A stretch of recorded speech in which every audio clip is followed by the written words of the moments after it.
Good morning, students. How are you? Today, I shall teach you French Revolution. Revolution. इस chapter में बच्चों हम पढ़ेंगे फ्रांस में रेवोल्यूशन कैसे आई और कैसे वहाँ के लोगों ने रेवोल्यूशन के जरिए एक इंडिपेंडेंट स्टेट जो है इस्टेब्लिश किया। रेवोल्यूशन क्या होता है बच्चों? Loads of people change political system in short period. Means थोड़े से ही समय में बहुत सारे लोग मिलके जब राजनीतिक तौर पर बदलाव लाते हैं तो इसको क्या बोलते हैं? रेवोल्यूशन। तो वहाँ के लोगों ने क्या देखा कि वहाँ पर मोनार्ची सिस्टम का उनको सामना करना पड़ा। फ्रांस के लोगों को मोनार्ची सिस्टम का सामना करना पड़ा। मीन्स कोई एक राजा कैसे पूरे एम्पायर का, इतने बड़े एम्पायर का, फ्रांस जैसे एम्पायर का रूल रेगुलेशंस जो है तय कर सकता है, कैसे वहाँ पर रूल कर सकता है और कैसे अपने ही रूल से, रेगुलेशन से पूरी कंट्री को चला सकता है। ये हम इस चैप्टर में देखेंगे और कैसे वहाँ के लोगों ने स्ट्रगल करके मोनार्ची सिस्टम को हटाकर एक डेमोक्रेटिक कंट्री बनाया फ्रांस को, और डेमोक्रेटिक कंट्री के बाद बनाने के बाद में फिर वापस कैसे उनको मोनार्ची सिस्टम का सामना करना पड़ा। ये कहानी है बच्चों 1789 टू 1804 तक की। 1789 में वहाँ पर जो रूलर था लुइस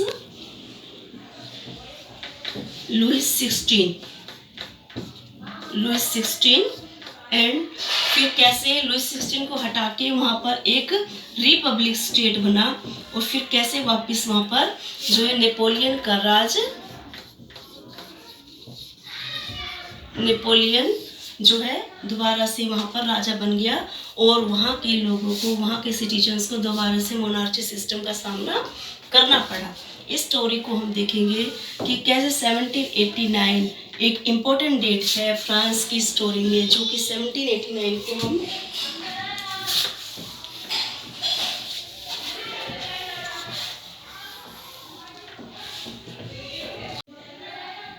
आपको पता है बच्चों, फ्रेंच रेवोल्यूशन का वर्ल्ड की हिस्ट्री में एक बहुत ही इम्पोर्टेंट जो है प्लेस है।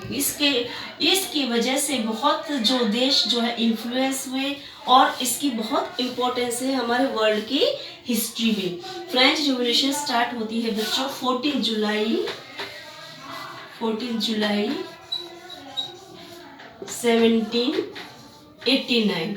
ये वहाँ की हिस्ट्री का एक बहुत ही इम्पोर्टेंट डे है। इसको वहाँ पर नेशनल डे के नाम से बोला जाता है। नेशनल डे घोषित किया गया 14 जुलाई 1789। ऐसा क्या हुआ था कि 14 जुलाई 1789 को नेशनल डे वहाँ पर जो है घोषित किया गया? तो बच्चों हम देखेंगे कि 14 जुलाई वहाँ की स्टोरी में, वहाँ की हिस्ट्री की तरफ चलते हैं। वहाँ पर पेरिस में 14 जुलाई 1789 में रात के समय 7,000 लोग जो थे वहाँ पर पेरिस में इकट्ठा हुए। वहाँ के लोग जब सब इकट्ठा होकर सबने वहाँ की जेल थी बेस्टाइल जेल पर हमला बोल दिया। सब लोग बहुत गुस्से में थे और वहाँ के राजा से खुश नहीं थे, उनकी नीतियों से खुश नहीं थे। राजा था लुइस 16 के रूल रेगुलेशन से वो लोग खुश न होने की वजह से बेस्टाइल पर हमला बोल दिया। बिकॉज वो बेस्टाइल जेल से बहुत चिढ़ते थे, क्योंकि जो बेस्टाइल जेल थी वो राजा की जो कि प्राउड की स्थिति को बढ़ाती थी, उस पे उसको गर्व था और उसका जो राजस्व था उसको एक शो करती थी बेस्टाइल जेल, जिससे कि सब लोगों ने मिलके उस पर हमला बोल दिया। एक मेन रीज़न ये भी था कि जो राजा था वो जनता पर हमला बोलने वाला था। जनता को पता चला, वहाँ के सिटीजन्स को, कि राजा जो है अंदर ही अंदर एक मिलिट्री ट्रूप तैयार कर रहा है आम जनता पर हमला करने के लिए। तो जनता भी राजा के खिलाफ हो गई और वहाँ पर हमला बोल दिया। और बट उनके पास हथियार नहीं थे, वेपन्स नहीं थे। इन वेपन्स को प्राप्त करने के लिए उनको मालूम पड़ा कि बेस्टाइल जेल के एक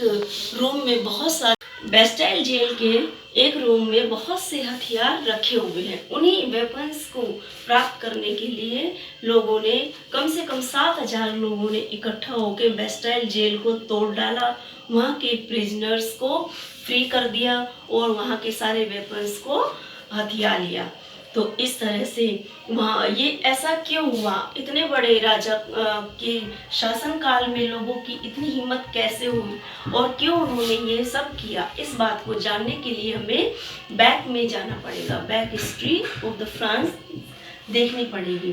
तो ये स्टोरी स्टार्ट होती है बच्चों 1774 से। 1774 में बार्बन फैमिली का 1774 में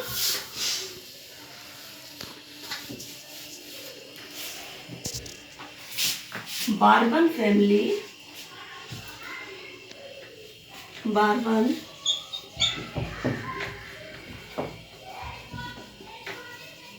फैमिली का किंग लुइस 16 को वहाँ का ताज पहना दिया गया। बार्बन फैमिली 13th सेंचुरी से ही वहाँ पर शासन कर रही थी, बट 1774 में लुइस 16 को वहाँ का फ्रांस का राजा बना दिया गया। फ्रांस का राजा बनाने के बाद में वह उस टाइम केवल 20 इयर्स का था। उसकी शादी हुई मैरिड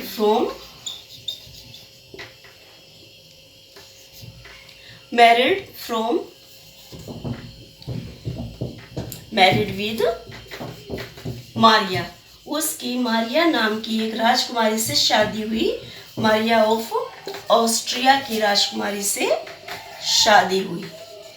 तो उसने शादी के बाद में कुछ साल शासन किया था, बट उसी के बाद में उसे अपने शासनकाल में परेशानियां आनी शुरू हो गई, बिकॉज उसने देखा वहाँ के खजाने बिल्कुल खाली पड़े हुए थे और वहाँ के जो खर्चे थे वहाँ की जनता के अकॉर्डिंग नहीं हो पा रहे थे। जनता उससे संतुष्ट नहीं थी, बिकॉज खजाने में कुछ ज़्यादा पैसे नहीं थे।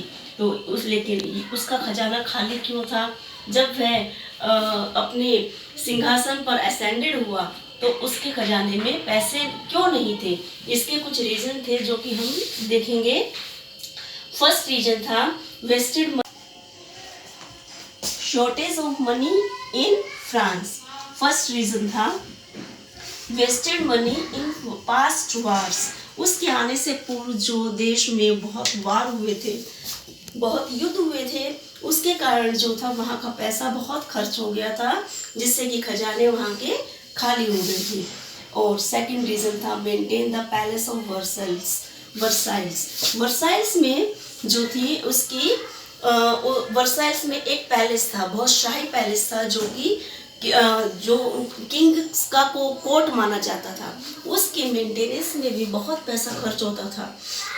बच्चों आप जानते हैं वहाँ का पैलेस वो इतना कॉस्टली बनाया गया था, हीरे जवाहरात से उसकी कलाकारी की गई थी। उसमें हीरे जवाहरात जड़ा के तब उसको और उसमें 700 रूम बनाए गए थे। इतने लंबे चौड़े जो जगह पे वो पैलेस जो है स्थित था और उसकी मेंटेनेंस में भी खजाने का बहुत सारा पैसा बर्बाद हो गया। थर्ड रीजन था freedom of 13 American countries from Britain. जो राजा था उसने जो अमेरिका की 13 अमेरिकन कंट्रीज थी वो ब्रिटेन के अधीन थी, उन कंट्रीज को भी उसने फ्रीडम दिलाई। ब्रिटेन से 13 अमेरिकन कंट्री को राजा किंग लुइस ने जो है फ्रीडम दिलाई। इस वार में जो तो पैसा खर्च होता ही है, किसी की आप हेल्प करेंगे तो पैसा खर्च होगा, इस वजह से भी उसके खजाने जो है खाली हो गए। और फोर्थ था जिससे कि उसके इतने युद्ध लड़ने के बाद में 1 बिलियन जो था पहले से ही वो लिवरे जो थी, लिवरे वहाँ की जो करेंसी थी वो लिवरे के रूप में जानी जाती थी।